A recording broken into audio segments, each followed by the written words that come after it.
We're going to bring, I don't know who made a decision years ago to remove the basketball courts from Brooklyn Homes, but they're coming back and talking with our partners in HUD and otherwise to see what we can do with the community. But it's going to be community driven. So the things that you see are there because the community requested them. Money and time, even something as simple as a new basketball court, can transform a neighborhood, and making sure the Brooklyn community feels heard is a big part of the city's response to the trauma of last week's mass shooting. Brooklyn Homes is in what's called a high priority food area. That means the community does not have plentiful grocery stores. So one organization, Be More Community Food, is making sure those who live in the neighborhood don't go hungry. Brianna Ross shows us how they're looking to make a difference.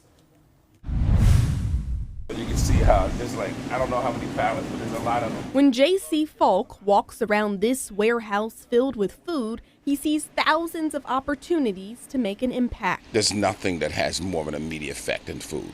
If you're hungry, I give you a sandwich, you're not hungry anymore. Falk founded Be More Community Food during the pandemic. His organization gets millions of pounds of food from distributors every year.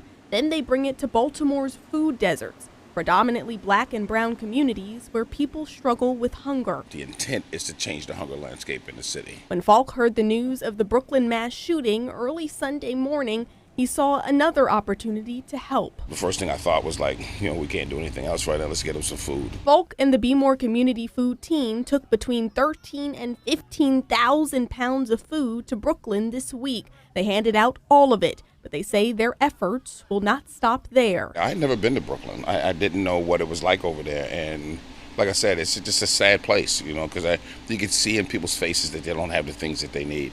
So we're looking at right now, I'm having that be one of our permanent sites that we get food out to. The organization is working to get back to their weekly drop-off schedule after someone set part of their warehouse on fire back in June. But once they are back in full swing, they say they'll deliver thousands of pounds of food to Brooklyn every week to make food one less thing for Brooklyn neighbors to worry about. They were hungry before this. It just gives them a chance to get some food, or at least handle one of the things that's a problem. Be More Community Food is accepting volunteers. For more information on how you can help out with their efforts and how you can get food if you're in need, you can visit our website.